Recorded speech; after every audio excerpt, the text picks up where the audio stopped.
The Gospel according to Saint Mark, chapter 15, verses 16 to 32. And the soldiers led him away into the hall called the Praetorium, and they called together the whole band, and they clothed him with purple, and plaited a crown of thorns, and put it about his head, and began to salute him, Hail, King of the Jews! And they smote him on the head with a reed, and did spit upon him, and bowing their knees, worshipped him. And when they had mocked him, they took off the purple from him, and put his own clothes on him, and led him out to crucify him. In this portion, we are reading about what happened to Jesus after the sentence was passed by Pontius Pilate, the governor. Here we find a very extraordinary treatment that is being given to a prisoner who has been convicted to death. Let us remember that Jesus was not alone where he was crucified. There were two other people also who are referred to as thieves over here, but I suppose that this was not merely for a conviction of stealing things, but in all probability there would have been some other sentence also which deserved a death penalty, which may include murder or treason against the Roman Empire. But we find that it was only Jesus who was given this sort of a cruel treatment by the hands of his executioners. We find over here that Jesus was alone and not the other two convicts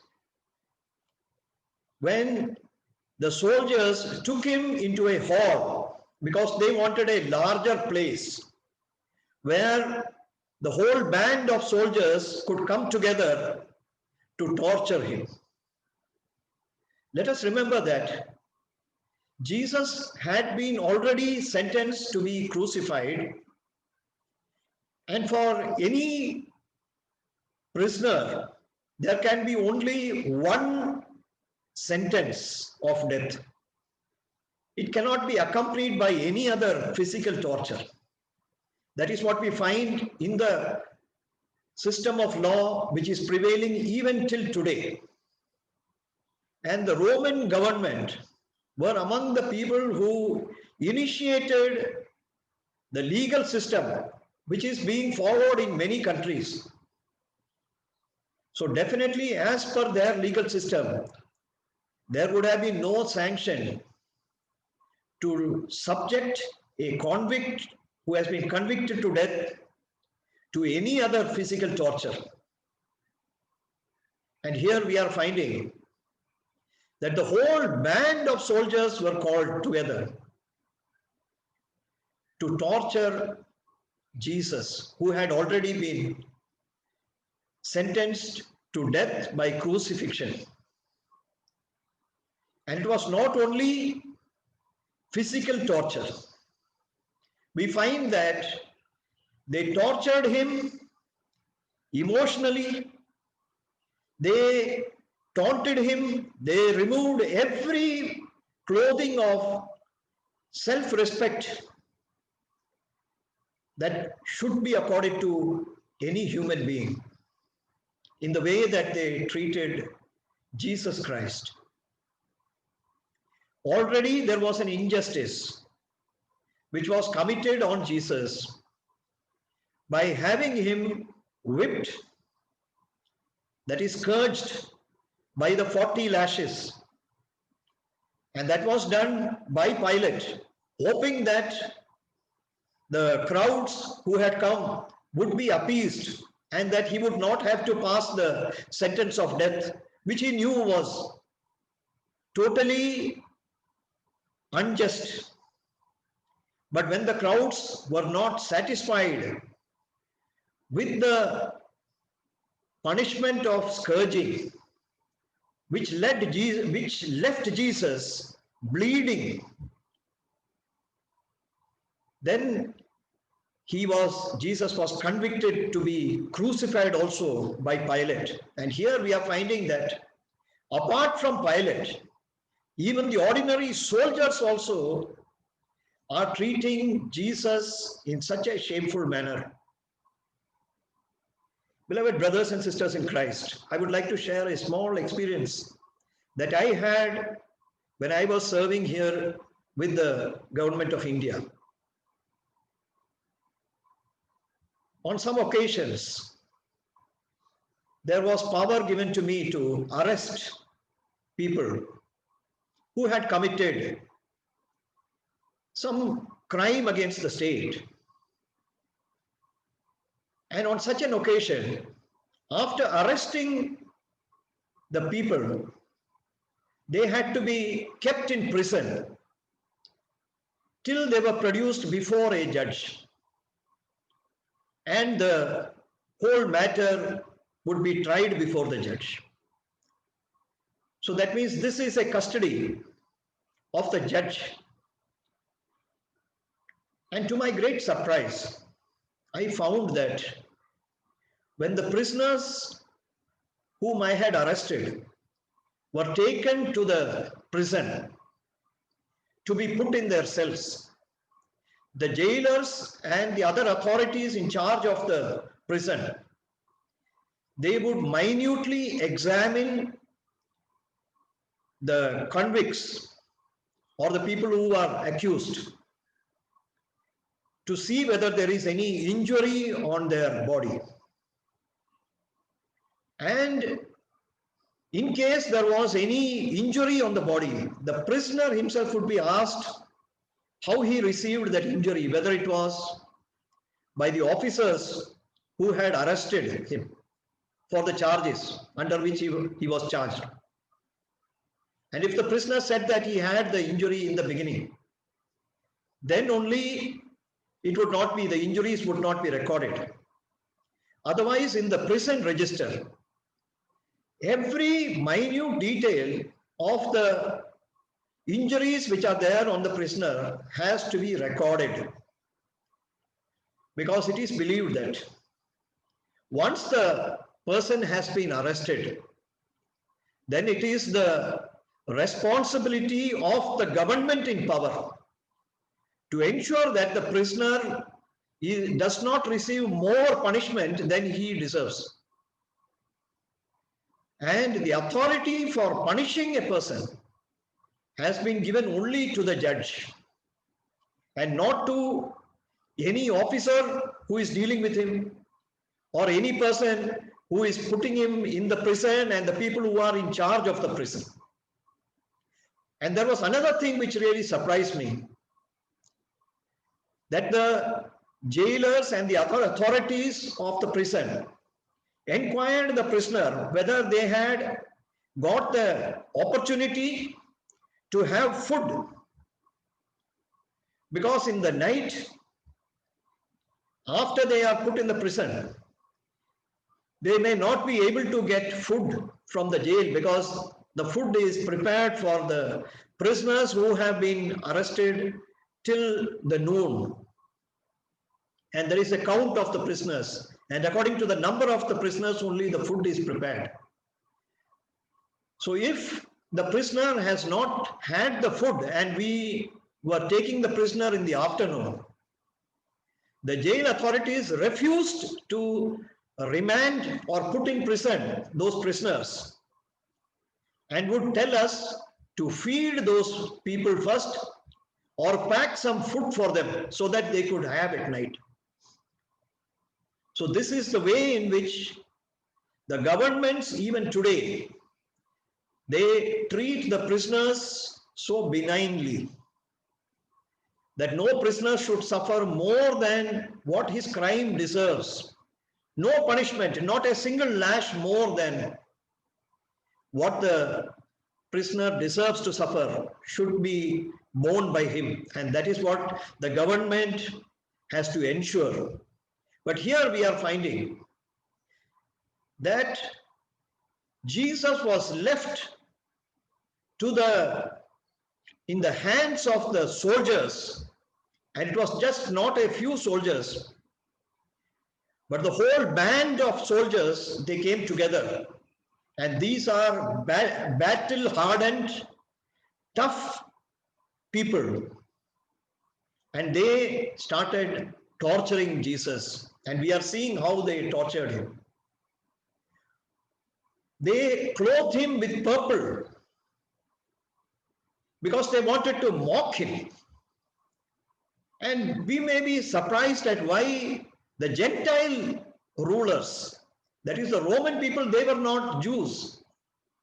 So why should they taunt Jesus for a crime which has been accused, of which he has been accused by the chief priests and the rulers? That is, he was the king of the Jews. This was the charge which was made by the rulers of the temple, the temple rulers. And in fact, Pontius Pilate did not try him for this particular charge which was made. And in fact, he was not tried for anything else, any accusation which was made by the chief priests and the scribes.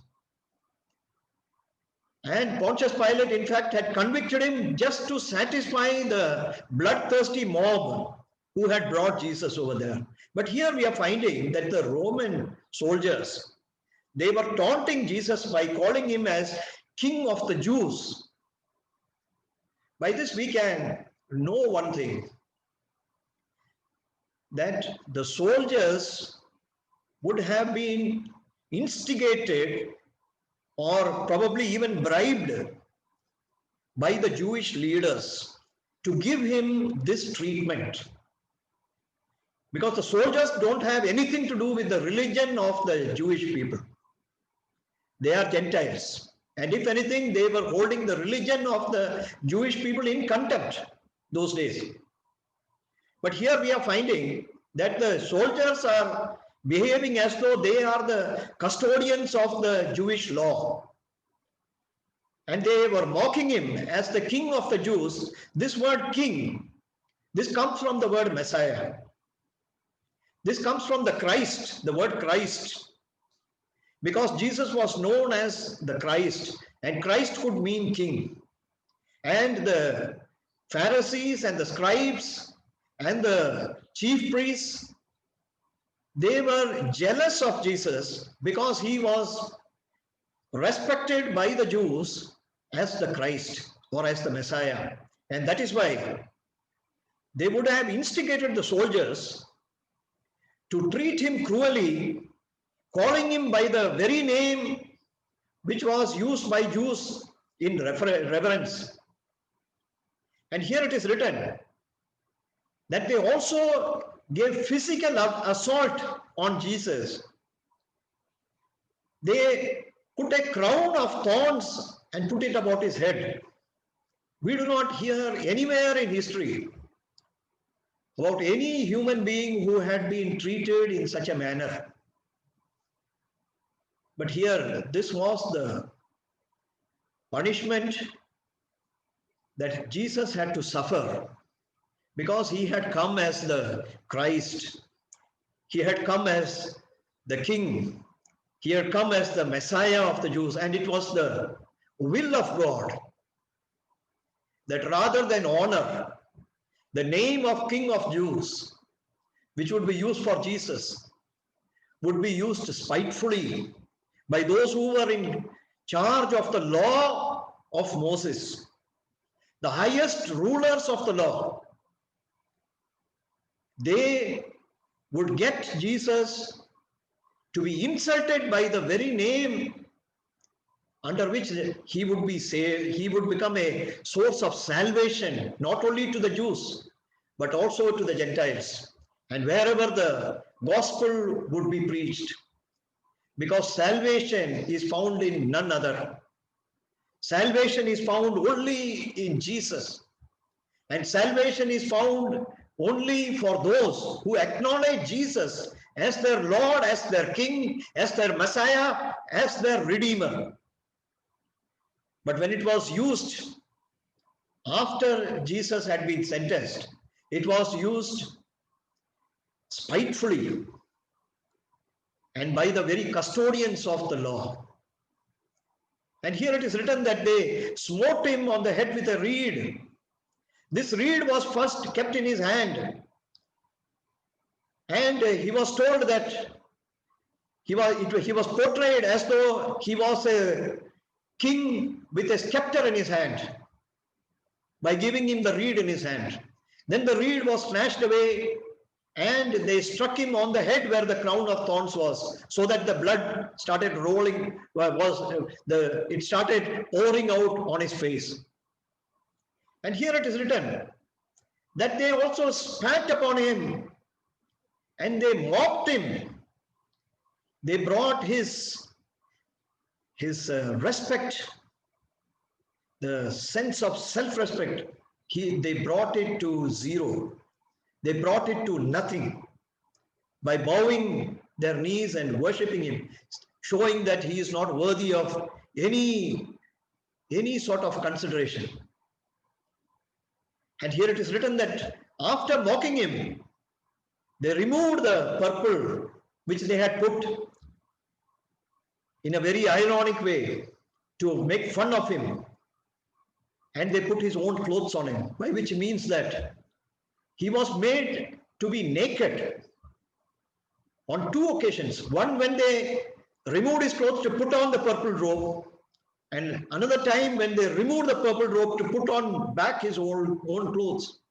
So they shamed him more than any human being had ever been shamed. They spat on his face. They mocked him. And then finally they led him out to crucify him. And verse 21 is saying, and they compelled one Simon, a Cyrenian who passed by, coming out of the country, the father of Alexander and Rufus, to bear his cross. Here they compel a stranger. He is a Cyrenian. So it means that he was coming from some other place and he had come for some short visit to Jerusalem. Now the soldiers, they made Simon of Cyrene to carry the cross, not because they had any pity on Jesus, but they wanted him to be alive, to experience the pain of the nails being driven into his hands.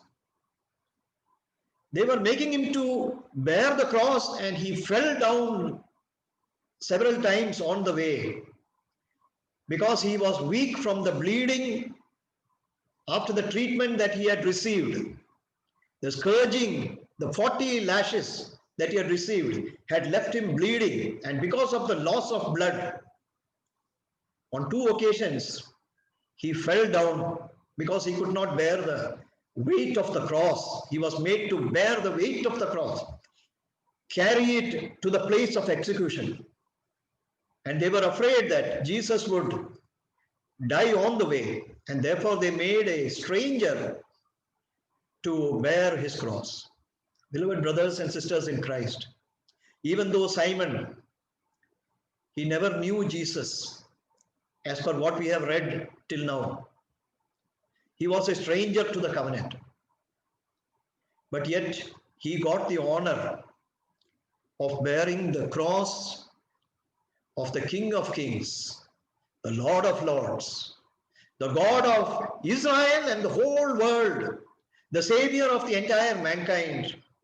What could be a greater honor than this? But God had chosen only the Simon, and he was given a share in the burden of Jesus. Beloved brothers and sisters in Christ, you and I, today we are Gentiles. We were not in the original covenant which God made with the Jewish people. But yet we have also been given the benefit of the burden which Jesus carried. We have been given the honor of being his disciple, not because we asked for it, not because we sought for it, but because God in his pleasure, he looked down and he saw us and he selected us for his kingdom. And so he ensured that we would receive the good news of Jesus Christ, that we would understand the passions that he suffered for us,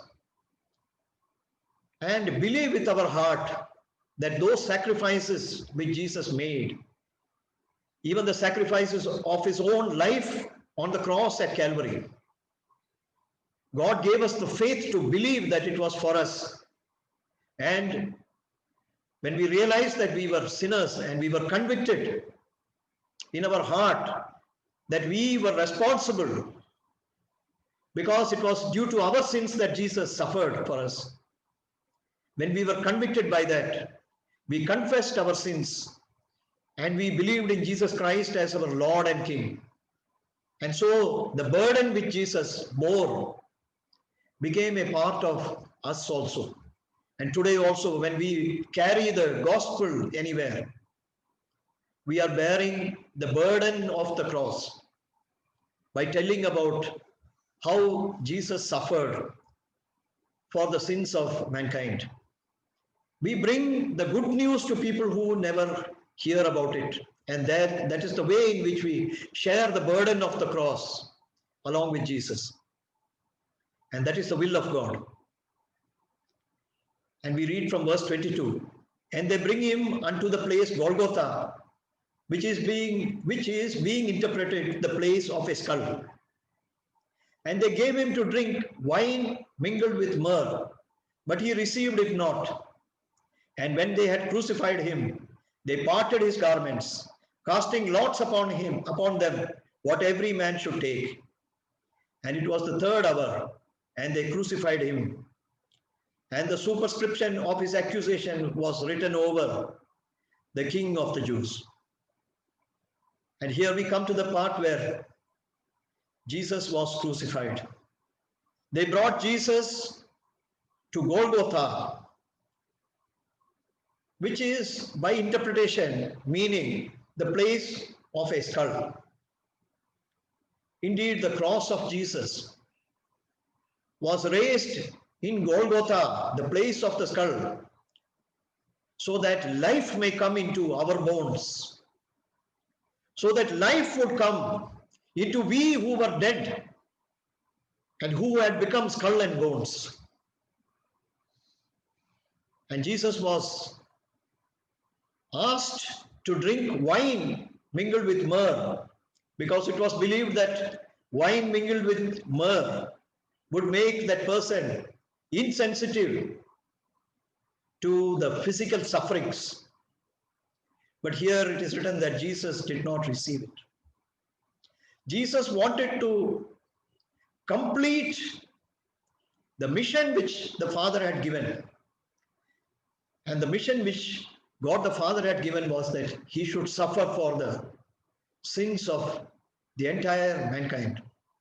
He should drink the cup of the judgment of God to the last drop. And since he was drinking of the cup of judgment of God, that is why he never received the drink which was offered by the soldiers of the wine mixed with myrrh. And here we are finding that even then, when he was on the cross, there also the people, they continued to torture him emotionally. After crucifying him, which itself is a very excruciating experience of having huge nails driven into the hands and the feet and being put upright on the cross, so that each and every drop of blood would flow out and the person die through sheer pain or shock. Even when he was going through this, he saw The soldiers were parting the garments. They were dividing his garments. Why were they dividing the garments? Because the soldiers, they knew that the Jewish people, the majority of the Jewish people, they had regarded Jesus as Messiah. They had regarded Jesus as a prophet at least. And they knew that the relics or the clothes that Jesus had worn would fetch a good price from those who had revered him. And so they decided to part the garments.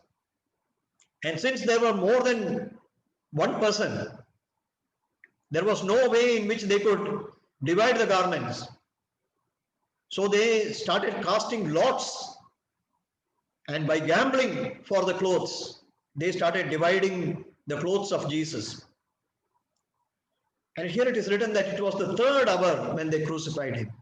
Beloved brothers and sisters in Christ, the third hour, it is taken from the time of sunrise.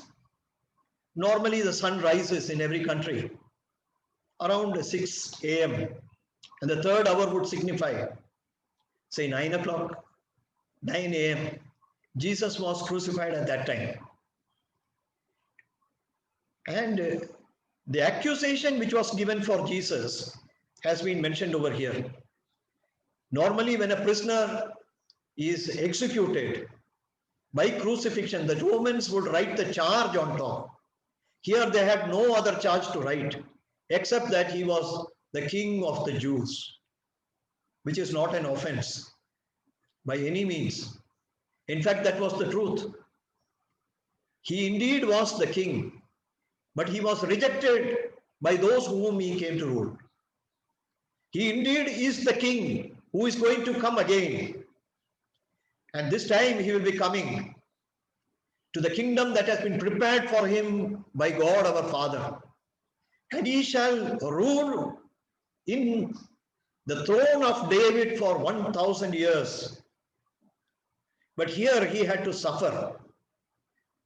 And that is why this accusation, it was a truth, but at the same time, it became the cause for the death of Jesus Christ. In verse 27, we read, and with him they crucified two thieves, the one on his right hand and the other on his left. And the scripture was fulfilled, which said, and he was numbered with the transgressors. And they that passed by railed on him, wagging their heads and saying, ah, thou that destroyest the temple and buildest it in 3 days, save thyself and come down from the cross. Likewise also the chief priests mocking said among themselves with the scribes, he saved others, himself he cannot save. Let Christ, the King of Israel, descend now from the cross, that we may see and believe. And they that were crucified with him reviled him. And here we are finding the final insult which was given to Jesus was that he was crucified in the middle of two others who were the notorious criminals of those days. But even here, it was God's will, because he had already been mentioned in the scriptures. The Messiah had been mentioned in the scriptures as being numbered with the transgressors. Beloved brothers and sisters in Christ, it was not only the transgressors who were crucified with Jesus, with whom he was numbered. He was numbered with you and with me. We all were transgressors. All of us had gone away from God and we were in sin.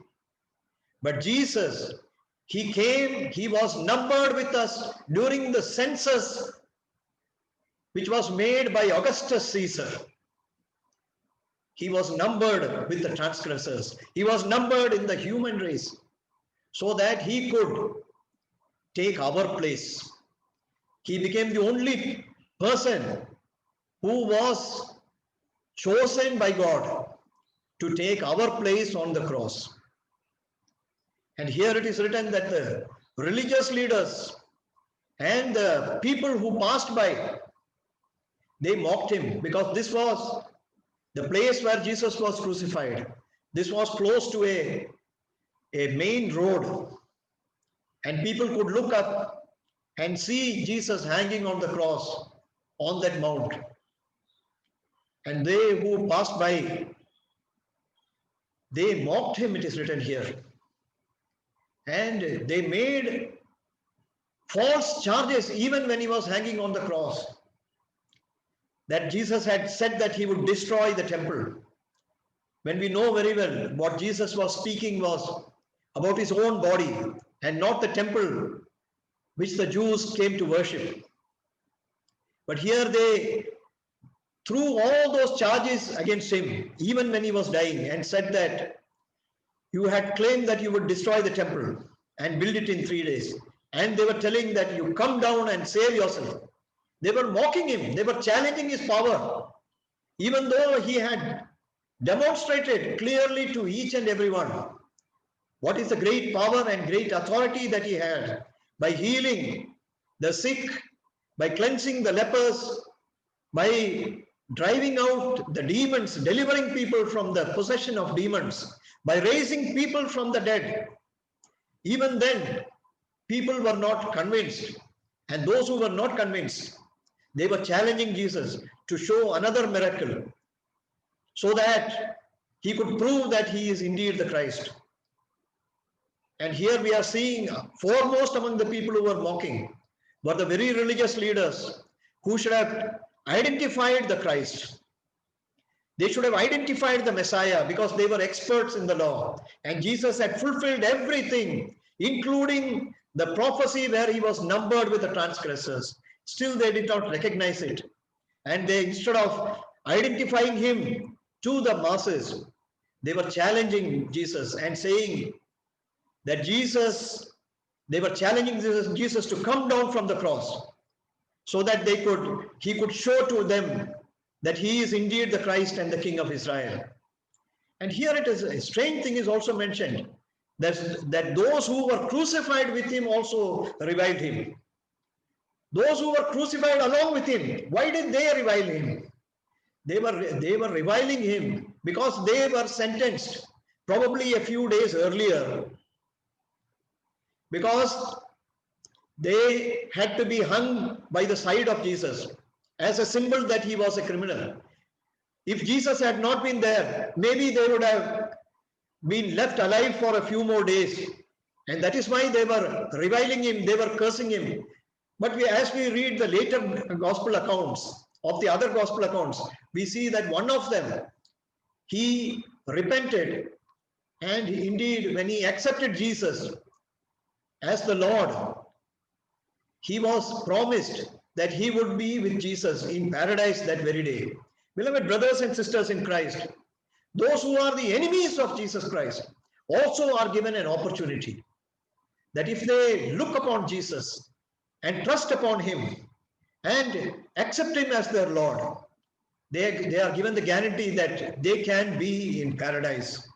Indeed, the first person who went into paradise as a saint, the first saint after Jesus died, was that very person, that thief who reviled Jesus and who accepted Jesus in his dying moments as the Lord and Savior.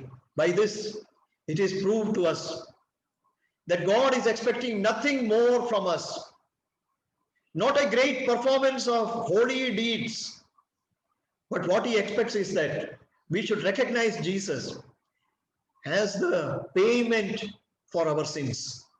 He is the Lamb of God who came to take away the sins of the world.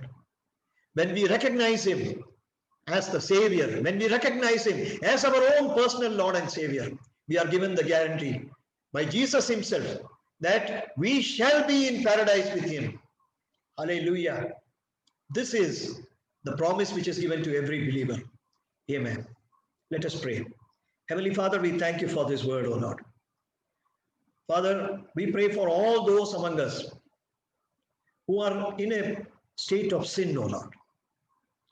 We ask you, Father, that you help every one of us to look on the cross and realize that the payment for our sins has been made by Jesus Christ, and that he has made the payment till the last drop of his blood. Oh Lord, we realize, Lord, that we are not worthy. But oh Lord, we thank you that you have seen us, that you have chosen us, Lord, to come into your kingdom. We thank you for your grace. We thank you for your mercy. We thank you for the gracious pardon that you give us for our sins when we accept Jesus Christ as our Lord and Savior. Today, help every one of us, O Lord, to look on the cross and not look upon ourselves, O Lord. Help us to look upon the cross where the perfect sacrifice for our sins has been offered by Jesus Christ, our Lord and Savior. We thank you, Lord, for the faith that you are giving us, O Lord. Even when we hear your word, we thank you that you are building us up in our faith by bringing the cross and which was planted on Calvary for our sake before our eyes. Thank you for listening to our prayers. In Jesus' precious name we pray. Amen.